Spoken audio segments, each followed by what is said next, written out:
Hello again everyone and welcome back to the Underground. Today we're going to continue our series on structured analytic techniques by covering everyone's favorite, link analysis. So get ready to channel your inner schizo and let's get started.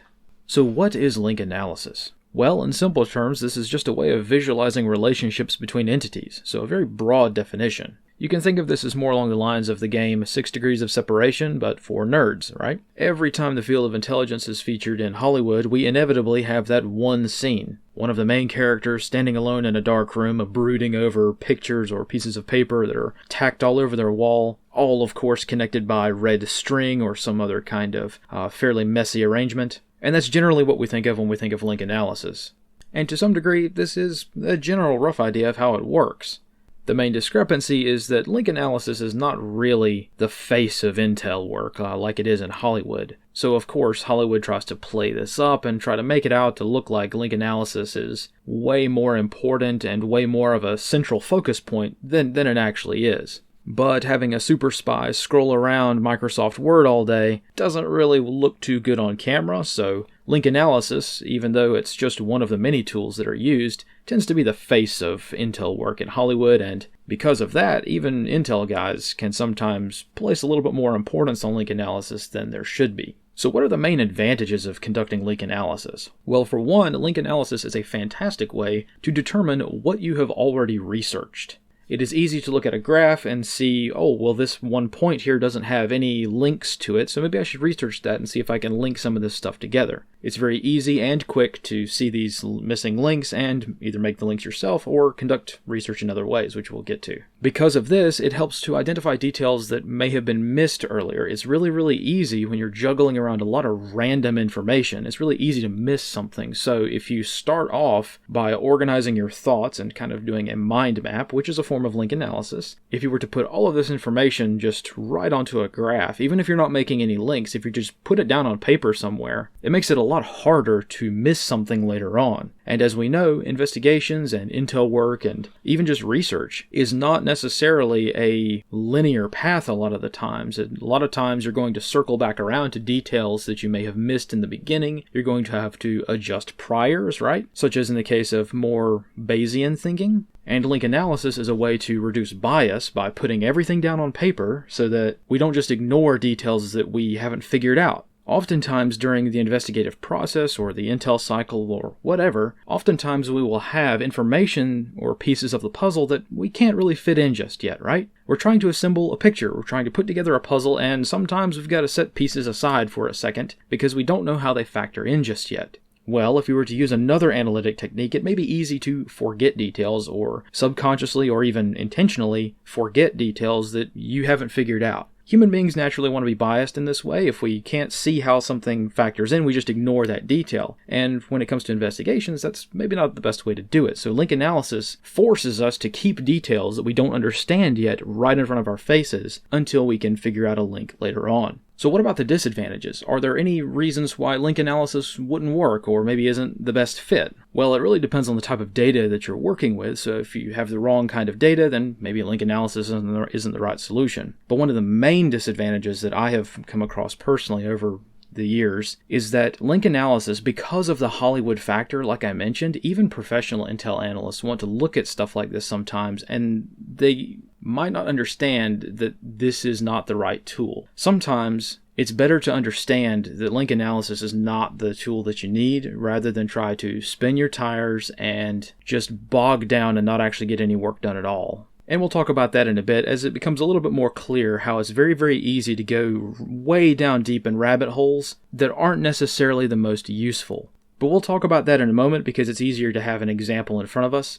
Just know that for right now, one of the main disadvantages for link analysis is it's very easy to get trapped and sucked into one rabbit hole and go all the way down and follow that rabbit hole all the way to the very end, only for you to have wasted a lot of time investigating something or researching something that actually isn't very helpful at all in the grand scheme of things. So that's the basic definitions of what link analysis is and the advantages and disadvantages of it. Now, when it comes to actually conducting link analysis, we don't actually use paper and string a lot of the times like in Hollywood. It's pretty rare these days, but I have done it the old-fashioned way. What is a far better solution, however, is to use software. And to broach a very highly controversial topic, Here are two of the main software solutions that are used by the open source community for link analysis. The first one is Maltego. This is usually what I prefer to use myself, simply because of one little known detail. Maltego is basically identical to Palantir, specifically Palantir Gotham. Now, I know that this name will be very, very inflammatory to even mention because of the recent context of data security and data privacy, and it's a very inflammatory company, and I get it. It's not without good reason, but hopefully today, by using Maltego a little bit, I can show you exactly what Palantir is all about. Palantir is a company that was built around one idea: link analysis and linking together a lot of databases. So if you want to be concerned about Palantir, you absolutely should be, but you can only understand how and why to be concerned if you understand how the system works. Palantir is, of course, a closed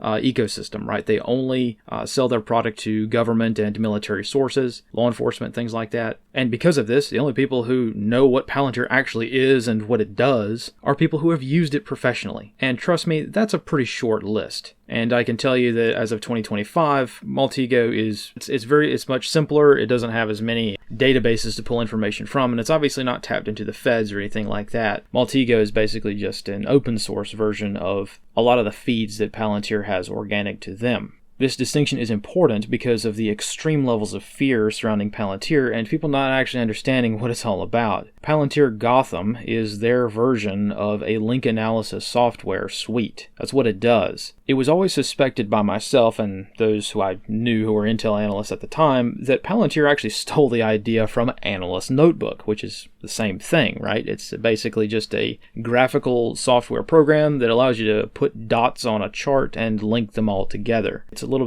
bit antiquated nowadays, but you have to understand that's what Palantir makes their bread and butter off of. They make their money, and the reason that they're such a very influential company is not because they've developed Skynet, at least not yet, but because they're able to take a 20 or 30-year-old software program, modernize it, make it slick and easy to sell to the government. Now, of course, this will change. They'll get better feeds. They're going to start incorporating AI into it, which is what Maltego, I think, is going to do as well. But you see how it's all about building relationships and building links between entities. That's where the real fear comes in, not just with Palantir, but Maltego and Analyst Notebook and some of these other platforms that are getting started, such as the other open source alternative called LinkScope. I wanted to mention this one because one of the main benefits to Maltego is that it's commonly used. It's fairly available for everyone to kind of download for free. However, Maltego has gone the way of the government contractor idea, which is basically to jack up your prices by like 5,000%.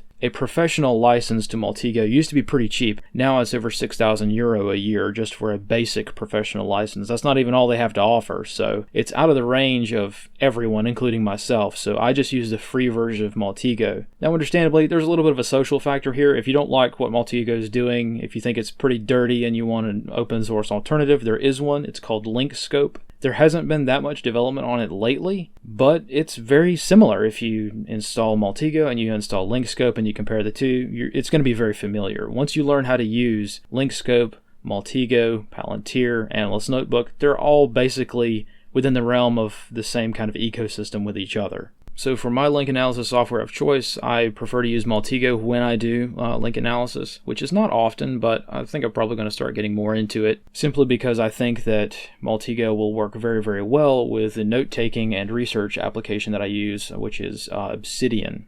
They don't talk together and they don't work together. It would be great if there was a plugin for either one that would allow you to bring in notes or search a database of notes. There may be. I haven't looked into it. But anyway, I like to use Maltego for more visual representations of links and link analysis and things like that, whereas I prefer to use Obsidian for roughly 99% of what I do.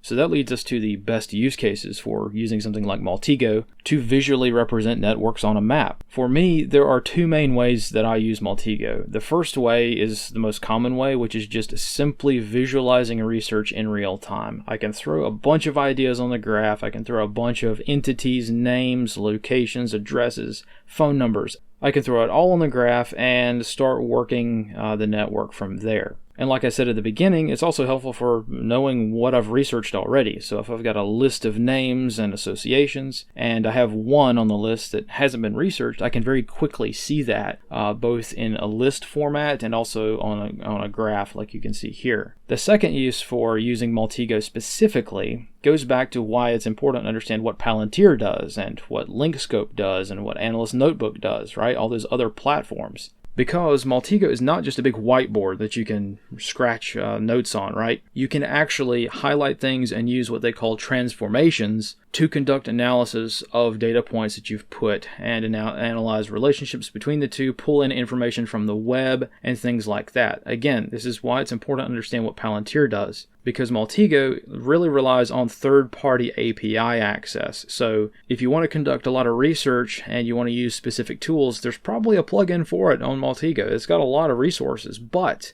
you need to bring your own API key in a lot of cases. Once you've done that, and once you have accounts with these other commercial companies, you can then ingest their data into Maltego. I know a lot of cybersecurity guys love this kind of thing, and you can look at the plugins that are on Maltego and see that it's really heavily invested in the cybersecurity crowd. For me, I really just like visualizing the data, so I don't use transformations as much as I probably should for a couple of different reasons. One, most of the links that I need to make between entities are manual links, so I'm not really using Maltego to its fullest potential, which is okay for now. We'll talk about the basics today and get into more of the advanced features at a later time. But the second reason is because it's not free. You're going to consume credits. They have a credit-based system, right? Like a lot of software companies are going to. They have credits that you get in your account. If you have a free account, you get, I think, 200 credits a month, which is not a lot. Anyway, that's more of an advanced thing. Let's stick with the visual stuff today. Let's stick with the documents and photos on a wall with string connecting them all use for this platform, which is fairly helpful by itself. And to do that, let's get to a practical example. But before that, let's spend a little bit more time outlining the way that we need to think about things. I know it's annoying. Why don't you just get right to the chart? Well, this is important to understand because in the world of intelligence, there are few things more important than staying organized early on. You really want to organize your information early on so that you don't waste a lot of time. Time is not necessarily money, right? In the world of Intel, time is security. Time could be someone's life on the line. So you want to make sure that you're approaching this with the right framework, again, to prevent that disadvantage I listed way back at the beginning. Going down rabbit holes that are not going to be helpful and may waste your time. You want to have a good starting framework and understand what you're doing before you get into it. More than any of these other analytic techniques,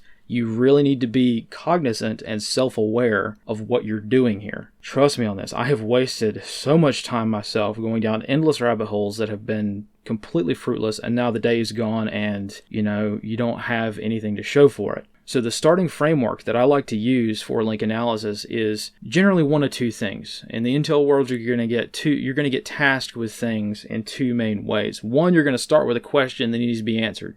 That's the easy one, isn't it? Somebody comes and asks you a very specific question, maybe even a vague question, who knows? But they're going to ask you a question and you need to provide an answer for that. That's what the field of intelligence normally does. But more commonly, is you're going to have a starting point that is not really tied to a specific question, but that starting point is going to allow you to find the answer later on. Raise your hand if you have ever been told by your boss, I don't know what I need to know, but I need you to figure it out kind of thing. So starting from a you don't know what you don't know perspective, that's like your whole Intel career for the most part, or at least for most people. Your customer, your client, your boss, whoever you're working for in the prepared citizenry community, even, your close family members or your community itself, they're not going to know what they need, right? So you have to start with a lot of loose assumptions and bring that stuff together to kind of formulate the importance of what needs to be asked later on. Again, this will make more sense when we get to the graph. Now, you need to have a little bit of intuition here. I'm sorry, this is just something that you can't really teach. The only way that you can figure this out is experience and just working on this and working through this. You need to understand and you need to be able to identify when link analysis is beneficial to use.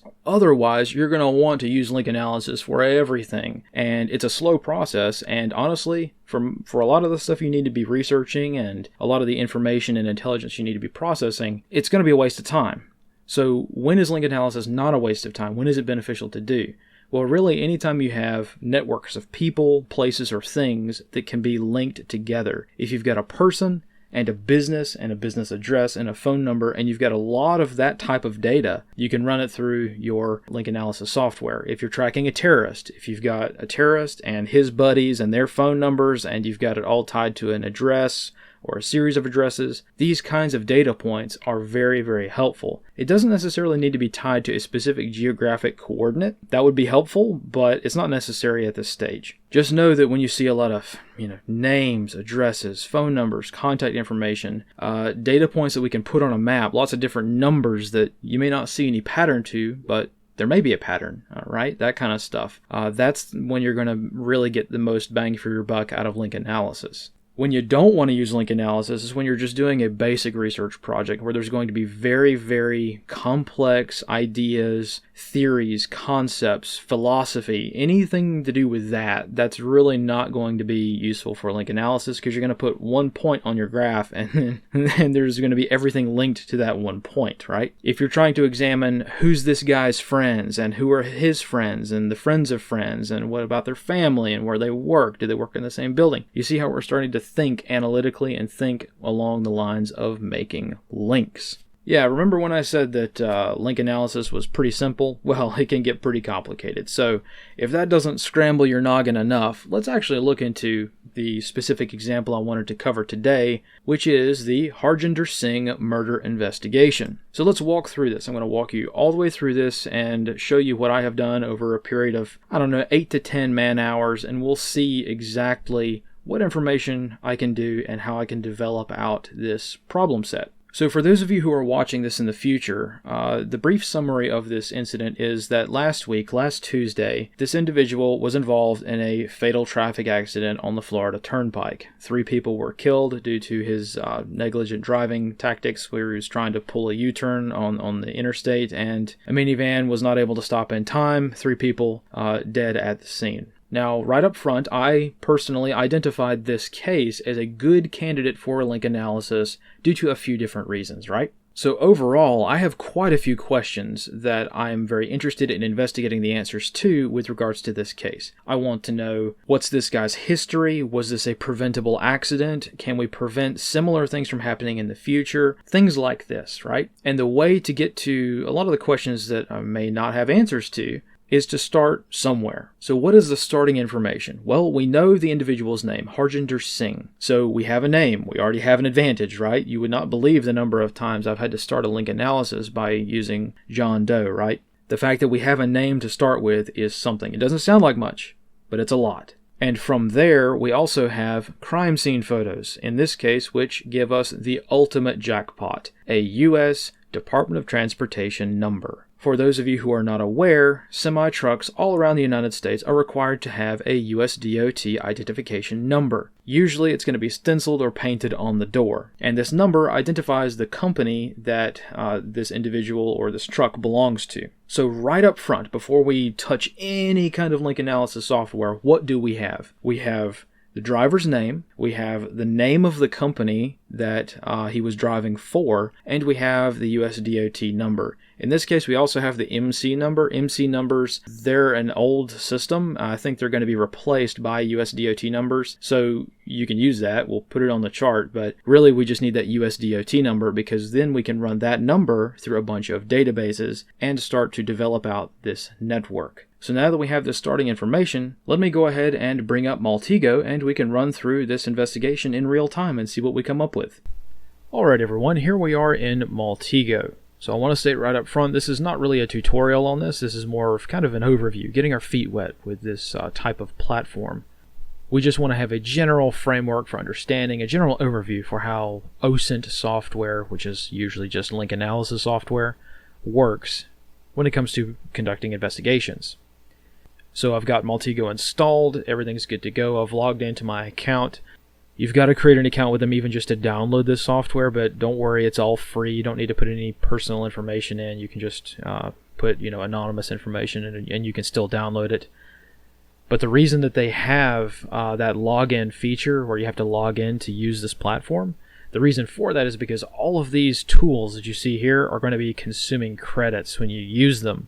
But don't worry about all of this. We don't need any of this today. We're just going to be creating a new graph. So we're going to go ahead and open up new graph, and we're going to want to save this project. So I'm going to save as, wait for it to load. Unfortunately, this is the downside of using a Java-based system, is that sometimes it takes forever to load.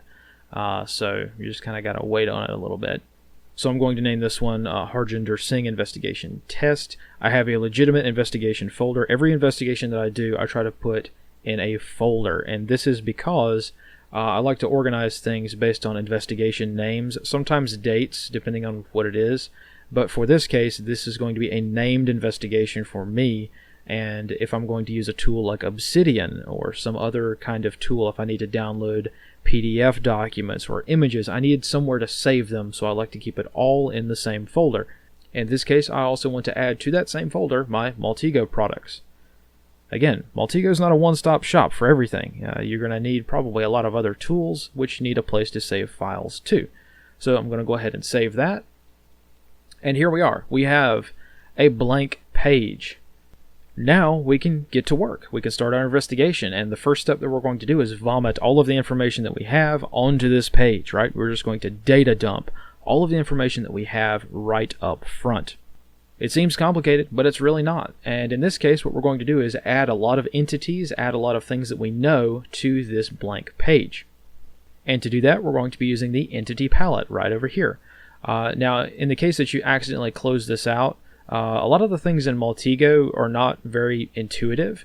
So what you need to do if you accidentally close out a window is then go over here to Windows, and then you can bring it back. So just bring back the entity palette here. Remember, entity palette is all the things that you can put on your graph here. One of the very first pieces of information that we have is the man who we're investigating, right? We have his name, and he is in fact a person. Now, once you start putting these in here, you will have a recently used category here in your palette, but let's just say you didn't have that. We can just search for person, an entity representing a human. So we're just going to grab that and drag it right to our graph. Now, before we go further, just as a point of clarification, again, one of those little sticking things is not very intuitive unless you play around with it and figure it out, is your selection tool here. So just like selecting anything on any PC or Mac, right? You're just going to grab and drag to select things. Well, in Maltego, you have the option to select entities or links.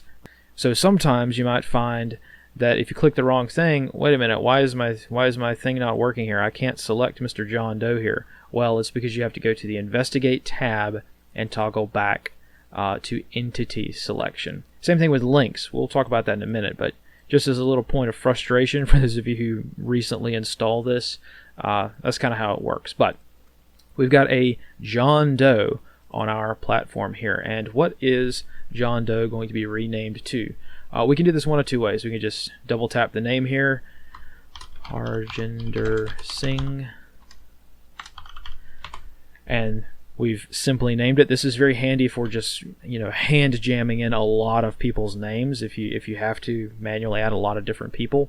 But you can also double click this, and you can see here that it's subdivided by first name, surname, and you can actually add the guy's picture, which is exactly what we're going to do because we know what he looks like, don't we? So clicking this plus down here, we're going to navigate to the file path where I've saved his image. And again, it's Java, so it's going to take it a little while to come up. But now we can go ahead and select his picture. Let's see if I've got it still. Yep, there he is. And we're going to attach, and boom, there he is. Now we can click OK, and his picture has been updated, so we actually know what the guy looks like. And we can even add notes and attachments if we want to, and I do want to add one note here. Let's add the context for why this person is being added to the chart here. It's always good to add context, right? It's helpful, especially when you've got hundreds of points on your graph here and you're trying to think and wonder, why did I put this guy on here again? Well, if we have, before we find a link to a person, we can put a note which helps us figure out exactly what this guy was doing. In this case, I'm just going to put that he was involved in a MVA, motor vehicle accident, in Florida on August 12th, 2025, which killed 3 people. So he is our central point of focus for now.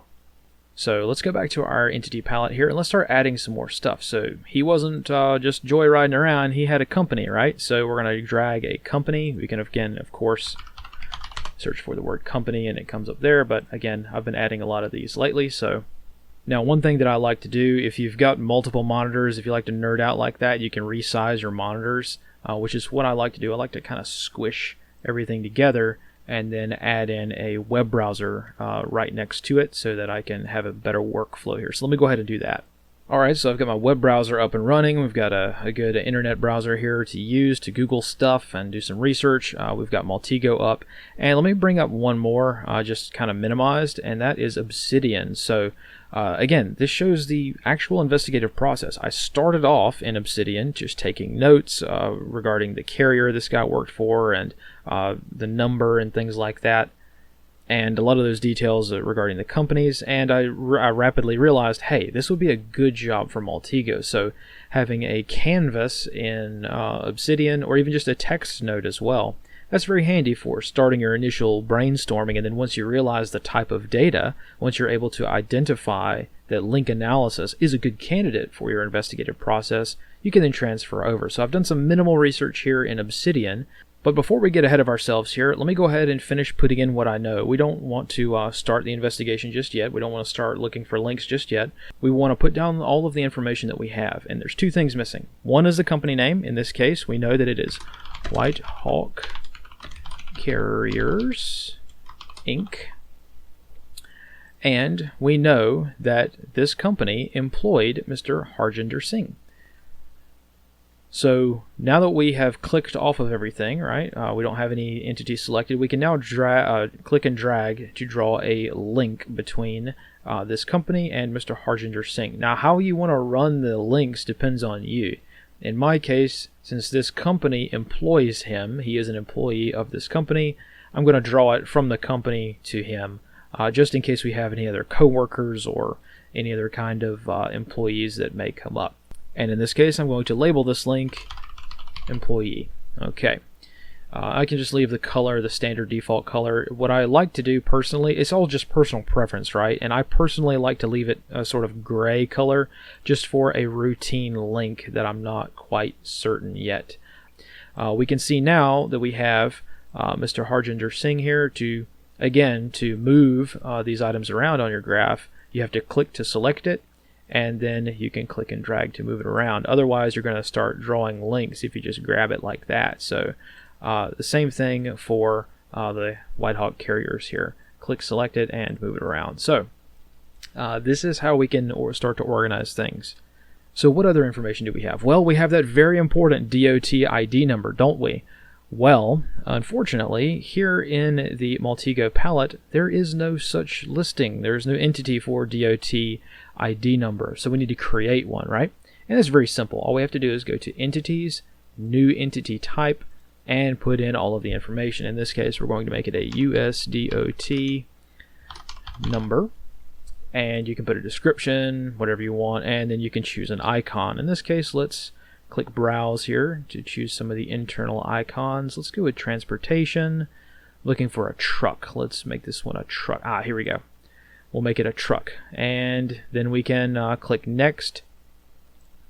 And you can just click through all this stuff. You don't really need to put any of this information. You can bring in properties from other icons. So basically, if you have an icon that's already on your chart or graph, you can copy all those features. We don't need that. All we need to do is click Finish. Now I've actually already done this. I'm going to click Cancel. And what we're going to do is search for USDOT. And there it is. We're going to drag in USDOT ID number with our icon that we just chose. And now we can put in the information.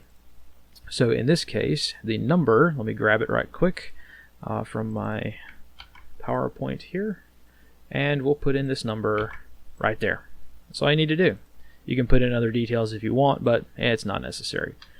So now we can start making links, right? How is this truck here linked to both of these things? Well, this company owns this truck. Owned by. And we can say this person was driving this truck. Driver. So now we've got a sort of three-way link here. And from here, we can start to get vastly more complicated, because we can now take this link and go over here to our web page and check all of the safety measurement system data for this DOT ID number. So we put it in the search box over here, and we can search. Now, look at that. White Hawk Carriers Incorporated. It has the DOT ID number there, and would you look at that? It has a mailing address. So we can go over here to our entity palette, and we can just go to town here. In this case, I like to use location. The default's Germany. You can change that preset if you want. Now, you may be tempted to just grab this address right here and just put it right into Maltego. And I'm going to do that, but what I'm going to do first is something that I have learned through over the past few years of doing this, which is if you have an address, just take a peek. You don't need to do much. Just take a peek in Google Maps. It doesn't need to be much, but this, again, if we're bringing in some of the other things that we have learned, this is just me getting a feel for terrain analysis, right? Oftentimes the analyst has to work on a lot of different things at once, and you want to start building familiarity with some of these things that you're working on, right? And one of the things that I find helps me quite a bit is, just because I'm slightly paranoid, drop that address into Google Earth or Google Maps and just see what's there. In this case, nothing out of the ordinary. It's a residential address on a corner lot. But what is right next door? A church. A church is right next door. And this may come into play later on. Maybe, maybe not. Hard to say. It's also across the street from a high school. So, you see, we don't need to put this down. We don't need to write it down anywhere. You can if you want. We don't need to be that crazy about it. But just take a peek and see what's there at the address. Also, when you drop these addresses into Google Maps, you get the Google coded street view here. So a lot of times when some agencies or companies in other countries will put addresses in, the address won't actually be accurate, and you may have to use the special geolocation code here. But in this case, it's perfectly fine, and I can grab this, copy it, and double tap here in Maltego, drop it right in. No problem whatsoever, right?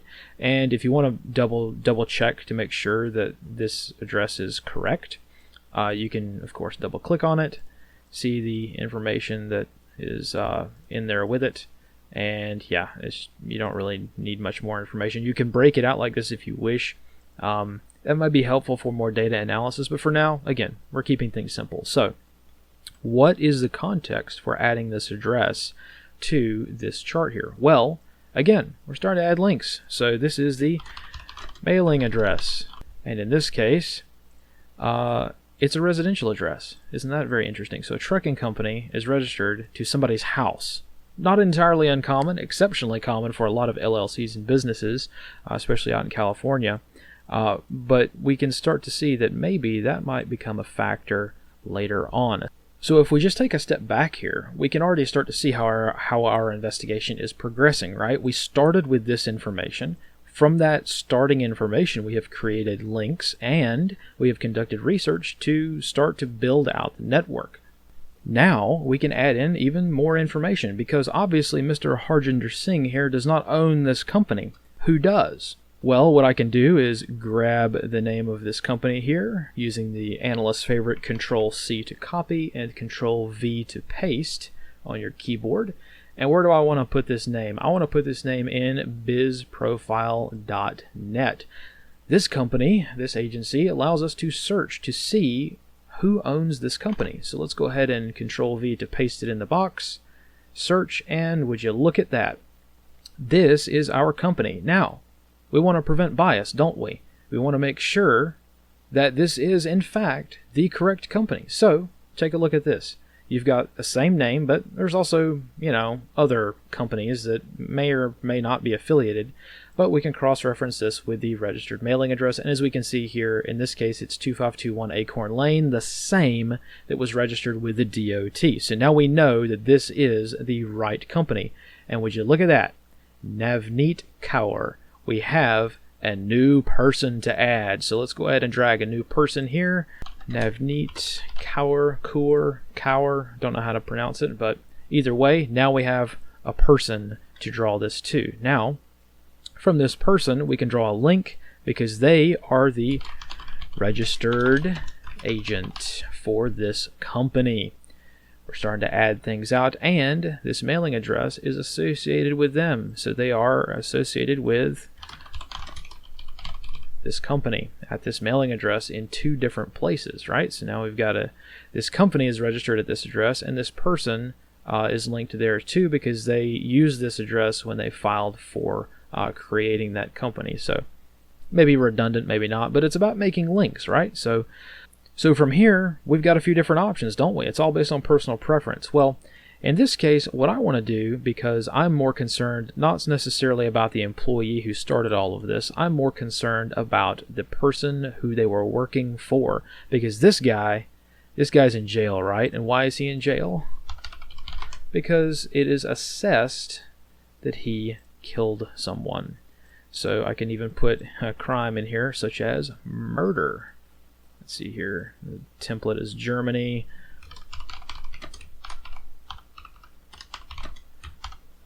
Florida Turnpike MVA. And that can be let me give it a name. It is being investigated as a vehicular homicide, which for categorization purposes is murder. So we'll list it there. It sounds kind of harsh, but that's the way that it is, right? So we will call this one involved in incident, okay, just to draw that link there. So you can see how we have a lot of different things we can add to the map. Now let's turn our attention to Miss Navneet Kaur here. Kaur, I think is how you pronounce it. Let's grab that name and let's do a search, because this wonderful website called BizProfile will let us search by name as well. And when I do a quick little search like this, you can see that this person has a lot of businesses registered in their name. Now, this could possibly be a red herring, so we gotta tread carefully, because again, let's do this the analyst trick here of just Googling something and see what comes up first. Yeah, a lot of people. We've got doctors, College of Agricultural Sciences, somebody on Instagram, and apparently an actress. Okay, so this name is fairly common, I would assume, or I can surmise rather from this Google, quick little Google here, that this name is a very common name. So we want to use a little bit of analytical discretion, right? Use that old gut feeling that we have here, and we can see that the person who registered this company, Whitehawk Carriers, there's somebody with the same name registering an awful lot of other transportation and cargo companies.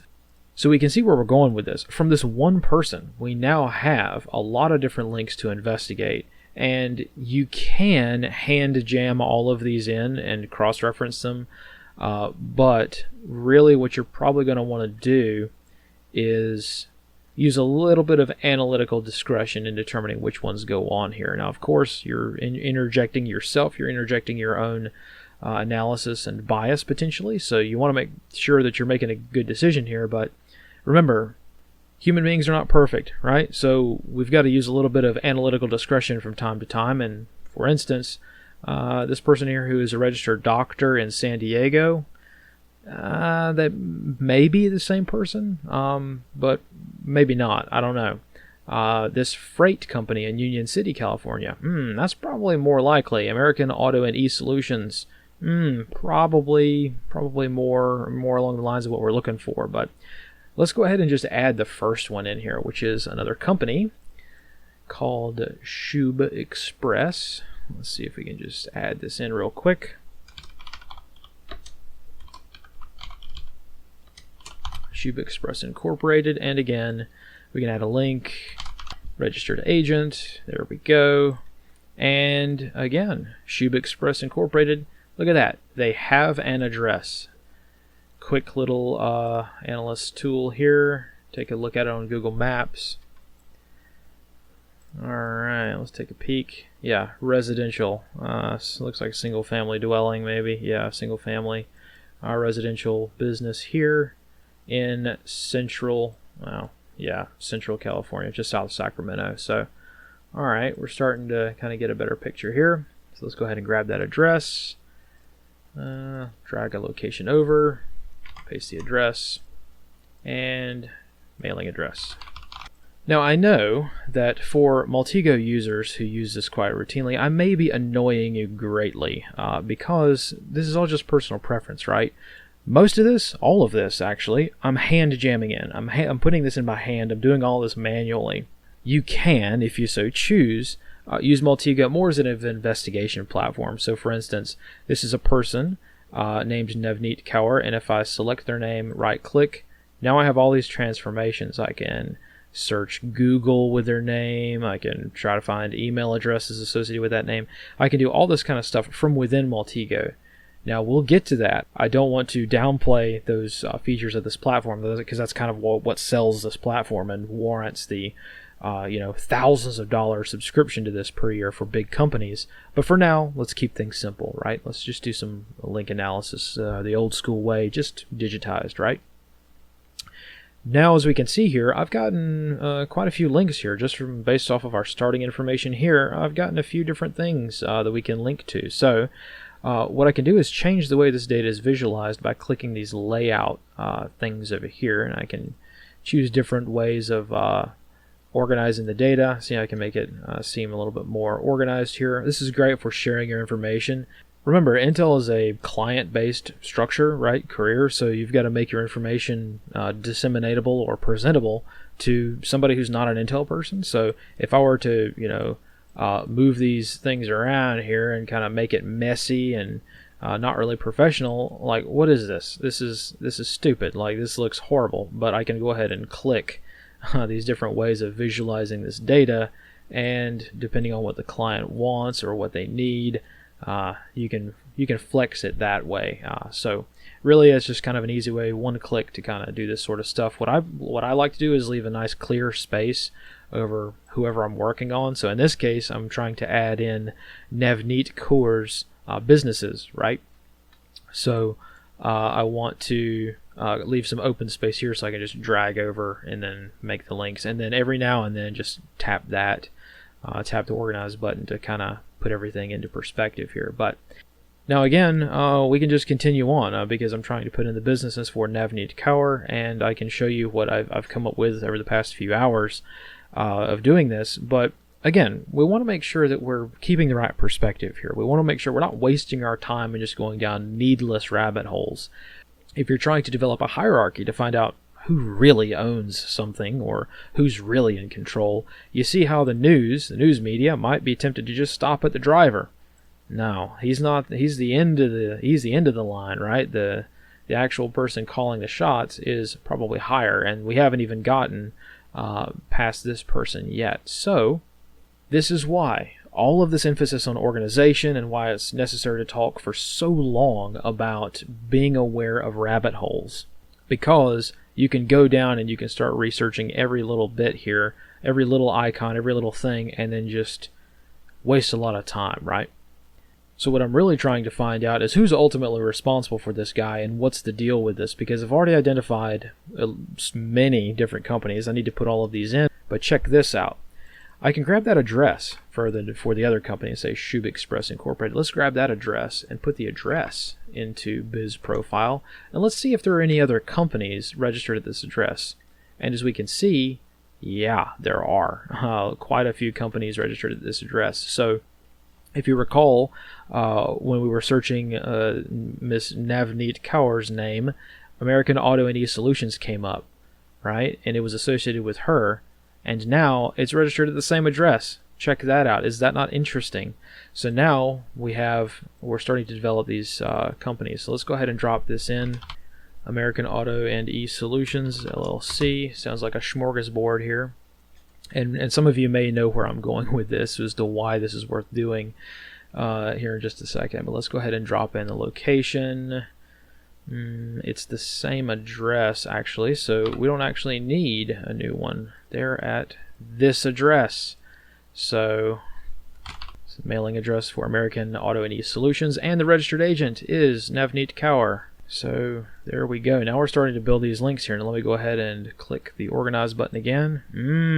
You see, we may be starting to map an enterprise perhaps. And maybe those of you who look into this, you'll know exactly where I'm going.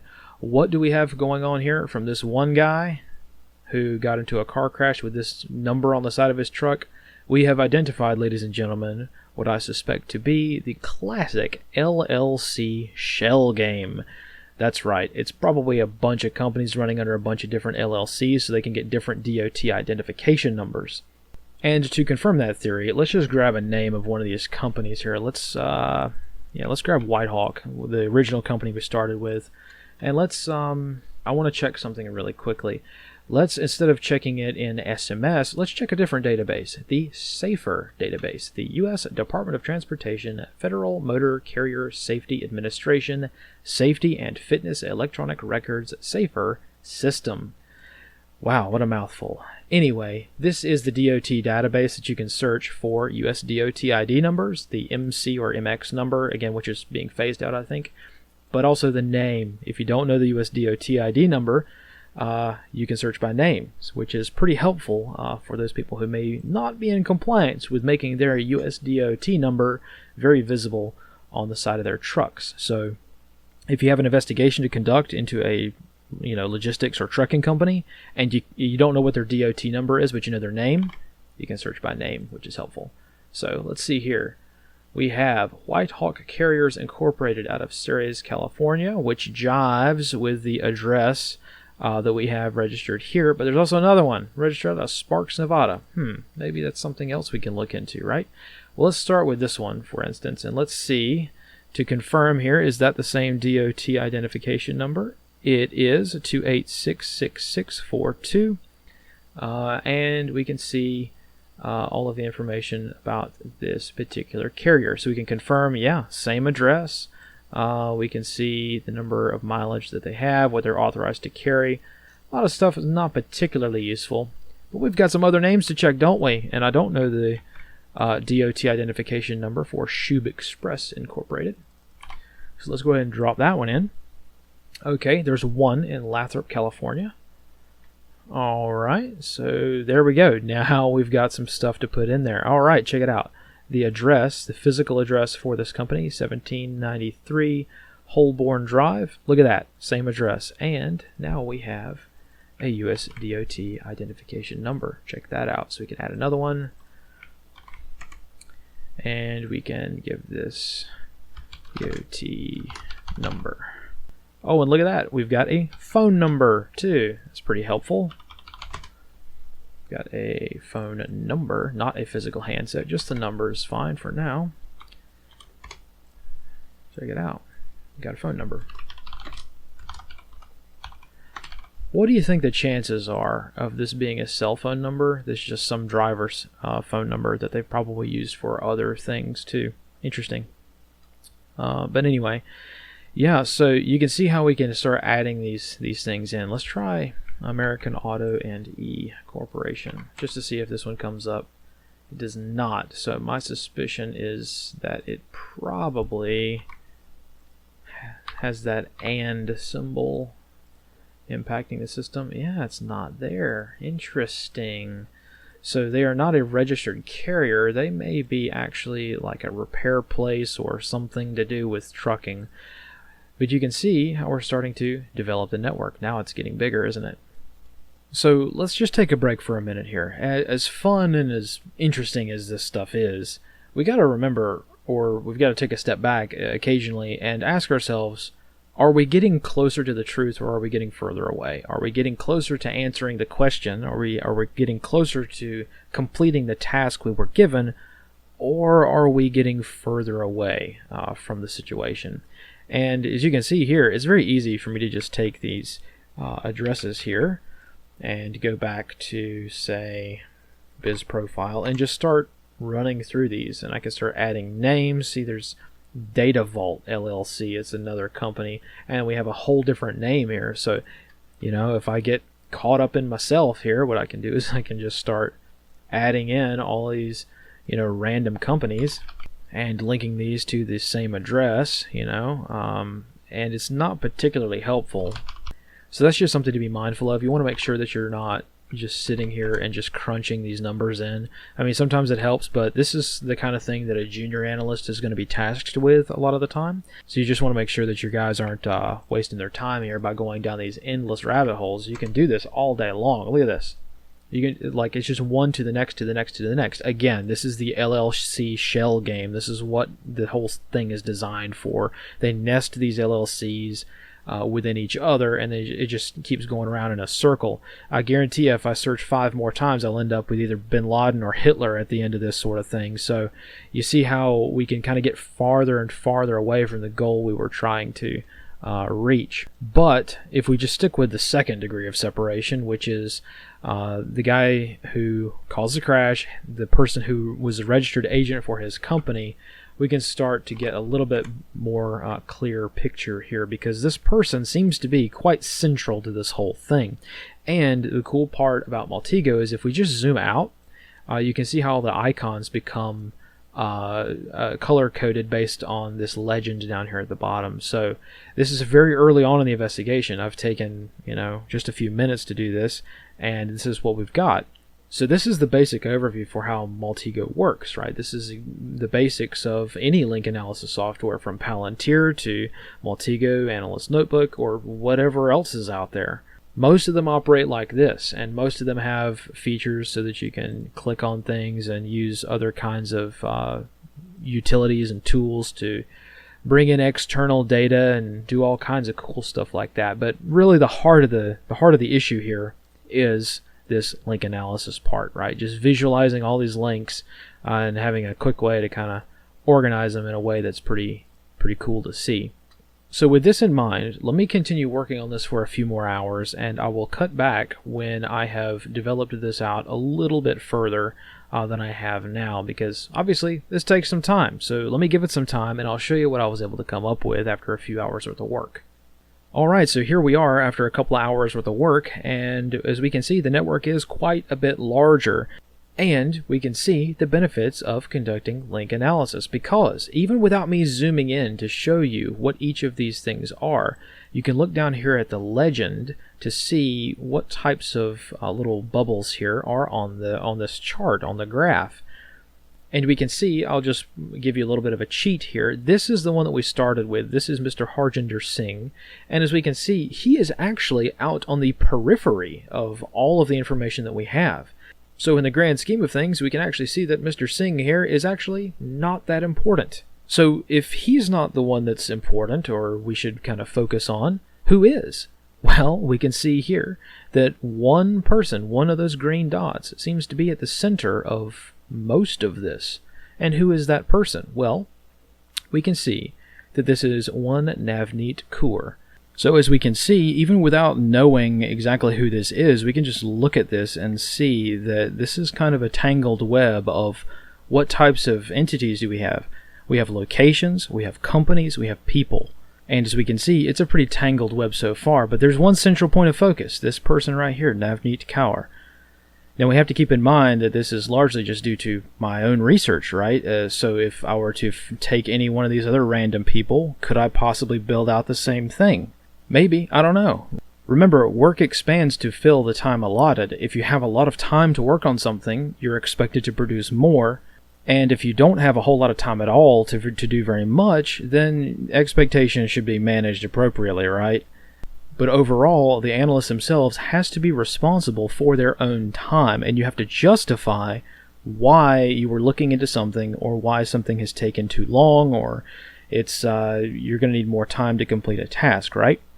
In this case, I spent a lot of my time focusing on Navneet Kaur, and if I was working for, say, a client, and they asked, well, why did you pick that person to spend the time to focus on so much? I can say, well, they were the registered agent for the company of the individual who we started investigating. So I started from there. That's a good, justifiable research method or point of investigation, right? This is why this kind of thing matters quite a lot, right? And if we were to zoom in a little bit and start looking at some of these points here, we can see why just one missing link can kind of derail your whole system here. So I left one link not made, and maybe if I pause here for just a moment, you can see the link that I have not made for the purposes of example. So the link that I have not made is the link that needs to be made between Harjinder Singh, the guy we started with, and the location of India. I did not make this link because I wanted to show you how this changes the graph. So let's go ahead and make that link now, because the authorities in Florida and the federal authorities have also confirmed that Mr. Singh here was an illegal immigrant. So let's go ahead and put him in as an illegal immigrant from India, and let's go ahead and back out and refresh our graph, and we can see, where did he move? He moved from the periphery to kind of a central part here, right? So he's now kind of associated with a lot of these other people and linked to a lot of these other people who are linked to him. So again, this whole spider web of an existence here can get pretty crazy. But once again, what's the whole point of this? What's the biggest danger I've been trying to prevent when talking about this? Focusing on the wrong thing. For right now, we can see that the guy who killed those people in Florida is really just kind of a pawn, which should come as no surprise, but all of the media focus, all of the investigative focus, all the social outrage is focused on this guy here, and he's just part of a much bigger systemic problem. I know that this is quite an overwhelming topic to cover, especially when we start getting into larger networks. And trust me, this is actually a pretty small network comparatively. You imagine if you had tens of thousands of dots here on your map that you could cross-reference and use a lot of these transformations on. But anyway, I know that for right now, keeping things as simple as possible is probably for the best.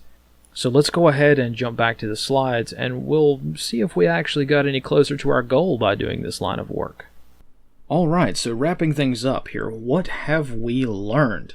Well, from our very basic investigation, it may seem to be complicated, but it's still a basic investigation. From our basic overview, we have identified that Navneet Kaur is a central figure in this entire thing, because this person served as the registered agent for many different trucking companies. It may be very likely that someone at a different company also has the same level of risk, right? So we've identified a key person to investigate further. We've also found out that this most of the people involved in all of this are carrying out the LLC shell game, which is a common thing that you'll find in most private investigations. People will nest LLCs within each other. They'll use different mailing addresses for different LLCs, but they're all doing the same kind of work, and they're all associated with the same person. It doesn't cost very much to register a company name, and if you've got 50 different relatives who will all let you use their address to do so, it's very easy to have 50 different companies in the same exact area as a way of trying to obfuscate things either for tax evasion purposes or to keep in business when one of the LLCs gets shut down due to safety violations, for instance. And in this case, this appears to be exactly what this company is doing. Again, this is private investigation. I'm not working for anybody. It's just me on my own. But even I can look at this and say, yeah, this is what they're doing. When one of their companies gets rolled up or gets banned from operating, all they got to do is just switch to another company, change the ownership of the trucks over. The trucks are probably registered in one person's name anyway, so they just switch that over, and now they can begin operating as a new carrier. Same vehicle, same driver, same owners, but to the DOT, it's a completely different company that's never existed before ever. So they get a brand new, fresh DOT ID number to register with authority to serve as a logistics carrier in the United States, and the cycle continues, right? So we've already identified the threats that may come out later on. And even more than that, if we look at our chart, we can see that a lot of the places that are registering as addresses, a lot of these companies are registered at addresses that are right next door to immigration services. Considering that this individual has already been identified as being an illegal immigrant and therefore not supposed to be doing what he's doing, we can see that maybe there's a little bit of immigration fraud involved in all of this. So you can see how we've maybe identified a much larger network just based off of dropping entities on a graph and clicking to make links between different entities. So we can see how just from me using the free version of a software package and open government databases and just doing this manually without using any transformations, without using any of the tools that Maltego is supposed to do. I just used the very basic functions. This is what I could find. But again, to bring this back to the world of intelligence, we have to remember what the overall goal is here. Our goal is to help with operational planning. If we recall, intelligence is not journalism. Journalism should be just the facts, right? No analysis or any kind of theory or context or anything like that. It should be just the raw information. Intelligence, however, is processed information. And what does it mean to process this information? Well, it means to take raw information and run it through an analytic process, right? Using these analytic techniques, such as link analysis, to not just explain what has already happened, but to hopefully figure out patterns to help us figure out what's going to happen in the future. That's the whole point. Link analysis has a very real danger of encouraging backwards thinking.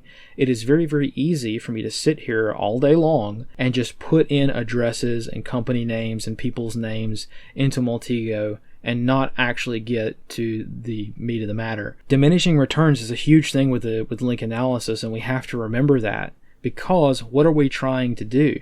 We're trying to predict future threats. And so far, I've got enough information. If I was working for someone, I have enough information to take to my boss and say, look, you've got a bunch of different companies. They're all using different mailing addresses. They're all trying to play the LLC shell game to hide their drivers and their vehicles. When one company gets banned from operating, a new one miraculously sprouts up with a very similar sounding name. Sometimes in some cases, just one letter is different in the name, and they get a new DOT ID number. They jump through all the paperwork hoops that they need to jump through once they get that LLC, and they're back on the road again. And no one is holding the companies accountable. They're arresting the drivers, of course, if they commit a crime on the road. At the scene of the crime, they're being arrested, but the companies are not. They're getting away scot-free.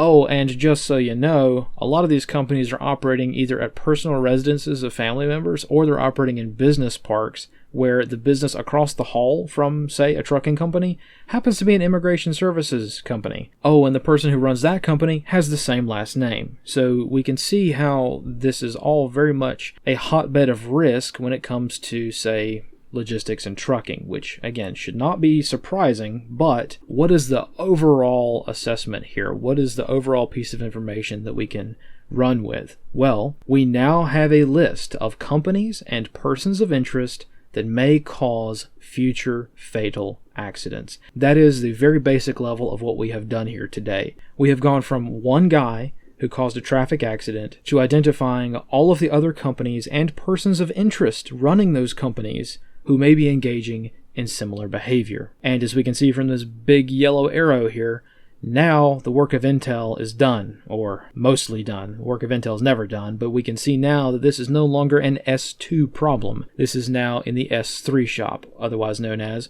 operations. So, if you were working professionally, you would roll this up to a client or a boss in whatever way that they wanted the information. But for me, I'm coming at things from the perspective of the prepared citizen. So when I say send it to S3, right, send it to the S3 shop, really I just mean myself, right? Because if you're a company out there and you are trying to ship something, freight, across the country, you might want to know the companies that are engaging in behavior that is, number one, illegal, but also endangering people, right, and not being safe. So you want to know this because currently, a lot of the safety standards that trucking companies have to abide by, they don't factor in all the details they need to, right? Because, again, going back to what we learned during the investigation, which is new DOT ID number, new company, right? New carrier. So even if it's the same guy behind the wheel working for 6 different companies, you need to know about this sort of thing, and there's no way to know that unless you investigate. Same thing if you're living in a community, you want to know if there's 50 different LLCs registered to your neighbor's house, especially if those LLCs or if those businesses are kind of shady, right? Trucking is, perfectly innocuous by itself, but what if it was something else? What if it was a different kind of business, right? If I found out this stuff, then other people can find out about it too. So knowing your surroundings, knowing enough information to be able to mitigate risk effectively, that's pretty important. And the social implications are also important too, right? Because let's face it, this guy Harjinder Singh, his name is going to be in the media for a while. Everybody hates this guy because, just look at the horror of the story, right? Nobody in the journalistic career field has pointed out, hey, this guy committed a crime. Okay, this guy was driving negligently. But here's the company who allowed him to do that.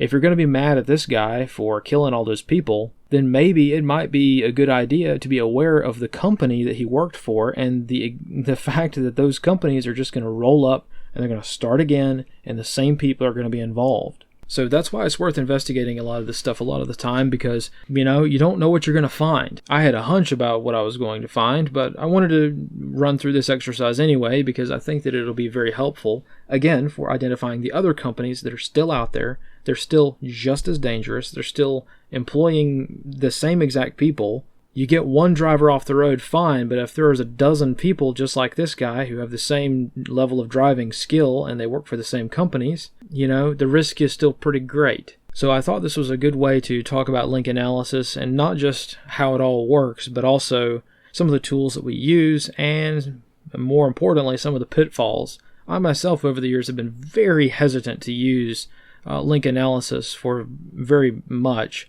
Because link analysis looks cool, we've got to be a little bit more cognizant of what's going on. Same thing with Bayesian analysis, right? You hear that term and, it's really easy to realize that, well, it's not really best suited for everything. And just because it sounds smart and there's a TED Talk discussing it, it doesn't necessarily mean that it's the best thing ever. So same thing with link analysis, but now hopefully we have a better understanding of what this is used for, how we can best employ it, the pitfalls of using it, and some of the tools that we can use for it too. So hopefully this has been helpful. I will continue this series with more content on Maltego in due time. I want to let this one sit for a bit and cover some other stuff in the meantime with regards to structured analytic techniques. But for now, this gives us a pretty good start using a fairly fresh in our minds news story to kind of get the ball rolling. So thank you guys for all of your support. Hopefully this was helpful, and I will see you next time.